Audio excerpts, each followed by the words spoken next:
এখন যিনি লাইনে আছেন তার সাথে আমরা প্রথমে কথা বলে নিই। আসসালামু আলাইকুম কলার।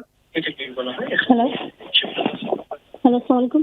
জি কলার, আপনি টিভি ভলিউমকে বন্ধ করে আমাদের সাথে ফোনে কথা বলুন। আচ্ছা, এখন আসসালামু আলাইকুম। এখন আমার শুনতে পারেনি?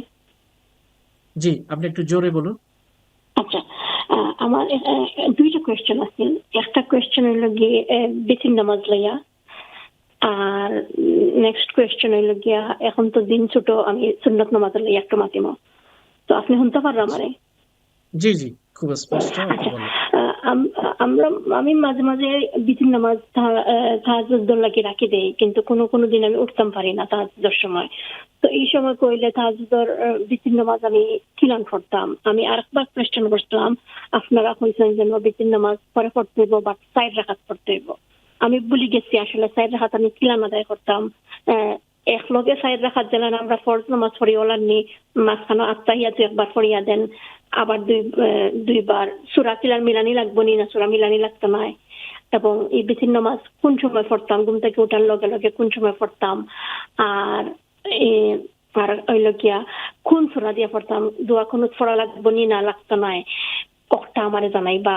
আর আরেকটা কোয়েশ্চেন হইল গিয়া, এখন তো দিন ছোট, তো কোনো কোনো সময় নামাজ কাজ হয়ে যায়, যেগুলোকা জোহরের নামাজ কাজ হয়ে যায় বা মাগরিবের নামাজ কাজ হয়ে যায়। তো যদি কাজ হয়ে যায় তো খালি ফোর্স করতাম নি না লগে সুন্নত দুই রাকাতের করতাম মাগরিবর বা জোহরের? ও দুইটা কোয়েশ্চেন। আমার বিচিন নামাজের কোয়েশ্চেনটা বুঝছেন নি ওস্তাদ? জি, বুঝতে পারছি। আপনি যদি রাতের বেলায় ভিত্তি রেখে দিয়েছেন তাহাজ্জুদের জন্য, যদি পড়তে না পারেন আহ, কোথায় কিভাবে আপনি নামাজ আদায় করবেন? 4 রাকাত যদি আদায় করতে হয় কিভাবে আদায় করবেন, এটাই ছিল আপনার প্রশ্ন, না? জি, চার রাকাত আদায় করতে কিভাবে আদায় করতে হয় হইল গিয়া, আহ, শেষে আত্তাহিয়াতু ফরিয়া লগে আলহামদুলিল্লাহ লগে সূরা মিলানি লাগবনি, এবং দোয়া কুনুত পড়া লাগবনি, এবং নিয়ত কিতা থাকবো ওটা। জি, ইনশাআল্লাহ ইনশাআল্লাহ। আমি আর দ্বিতীয় লাইন প্রশ্ন থাকতাম না, লাইন কাটি লইতাম। আপনি দ্বিতীয় প্রশ্ন করেছেন। সরি, দ্বিতীয় প্রশ্ন আপনি করেছেন সুন্নত নামাজ, আপনি মাগরিবের নামাজের পরে কয় রাকাত সুন্নত পড়বেন, 2 রাকাত, এই বিষয়ে, তাই না? সুন্নত নামাজ কইছি আমি, যেহেতু এখন দিন ছোট হয়ে গেছে, তো কোনো কোনো সময় আমরা নামাজ কাজা হয়ে যায়। তো কাজা নামাজ হইলে কিন্তু আমরা খালি ফোর্স পড়তাম নি না, লগে 2 রাকাত সুন্নত এড করতাম, যার লগে মাগরিবের 3 রাকাত ফরজ, 2 রাকাত সুন্নত কাজা পড়া লাগবো নি না লাগতো না ওটা। ওকে ওকে, অনেক অনেক ধন্যবাদ। আপনি এখন ফোন রেখে টিভির মাধ্যমে উত্তরগুলো শুনতে পাবেন। এক ওকে নম্বর ওকে প্রশ্ন ওস্তাদ, হলো। আসসালামু আলাইকুম। জি, ওয়ালাইকুম আসসালাম, অনেক অনেক ধন্যবাদ আপনাকে। সলাতুল ভিতির আমরা অনেকেই রাতের বেলায় শুরুতে এশার পরপর না পড়ে আমরা শেষ রাতে পড়ার জন্য রেখে দিই। এখন কেউ যদি উঠতে না পারে তাহলে কি হবে? কিভাবে ওই ভিতরের নামাজ আদায় করতে পারবেন? উত্তর আমরা বলবো হ্যাঁ, রাসূল ইসলাম বলেছেন, কেউ যদি রাতের বেলায় শেষ রাতে উঠার আশা রাখে, এটা তার নিয়মিত অভ্যাস, শেষ রাতে উঠে সে শেষ রাতেই ভিতির পড়বে, কারণ এটি উত্তম। রাসূল ইসলাম বলেছেন, ইজআলু আখিরা সালাতিকুম মিনাল লাইলি উইতরা, তোমরা রাতকে সমাপ্ত করো ভিতরের মাধ্যমে। সেই জন্য আপনারা নামাজকে রেখে দিবেন, এটা সুন্নাহ। হ্যাঁ, রেখে দিয়েছেন কিন্তু কোনো কারণে আপনি জাগতে পারেননি, ফজরের ওয়াক্ত শুরু হয়ে গেছে, তখন কিভাবে পড়বেন? 3টে উপায় আছে, যে কোনো একটা চয়েস করতে পারবেন আপনি। 3টে উপায় আপনি চুজ করতে পারবেন। এটা যদি হঠাৎ একদিন আপনার এরকম হয়ে গেছে, রাতের বেলায় প্রতিদিনই আপনি রাতে তাহাজ্জুদের পরে ভিতর পড়েন, কিন্তু শুধু আজকে উঠতে পারেননি, ঘুম থেকে জেগে দেখেন ফজর ওয়াক্ত হয়ে গেছে, ফজর ওয়াক্ত শুরু হলেও এখনো ফজর ওয়াক্ত অনেক দীর্ঘ আছে, অজু করে প্রথমে ভিতির নামাজ আপনি পড়ে ফেলতে পারবেন। অজু করেই সাথে সাথে ভিতরের নামাজটা আদায় করে তারপরে ফজরের সুন্নত এবং ফরজ পড়বেন। এটা হচ্ছে যাদের হঠাৎ করে একবার হয়ে গেছে, কারণ রাসূল সাল্লাল্লাহু আলাইহি ওয়াসাল্লাম বলেছেন, কেউ যদি ঘুমিয়ে পড়ে, তার নামাজ আদায় করতে না পারে, যখন থেকে তিনি জাগ্রত হবেন সাথে সাথে তিনি পড়তে পারবেন। এটা হচ্ছে একটা উপায়। দ্বিতীয় উপায়, যে আপনি ভিতরের নামাজ পড়তে পারেননি, সূর্য ওঠা পর্যন্ত আপনি ফজরের পরে অপেক্ষা করবেন।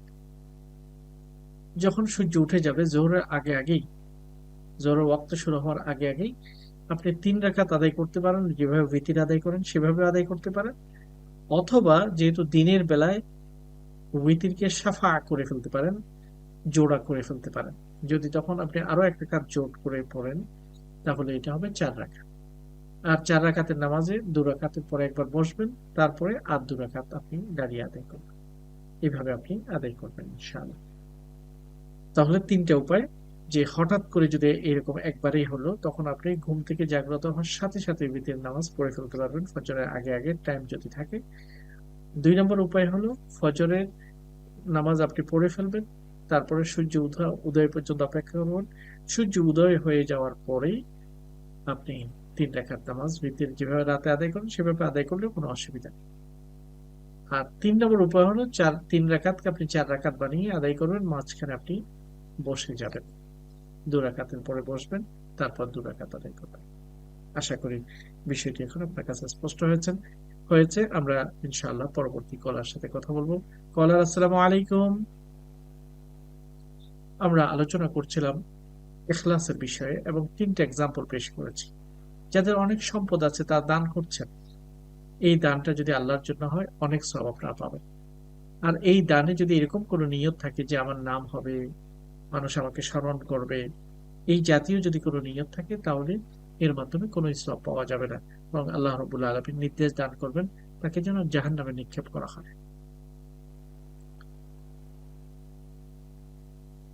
সহিহ মুসলিমের হাদিসের মধ্যে রাসূলুল্লাহ সাল্লাল্লাহু আলাইহি ওয়াসাল্লাম বলেছেন, মান রাআ রাআহুল্লাহ ওয়া মান সাম্মা'a সাম্মা'াহুল্লাহু বিহি।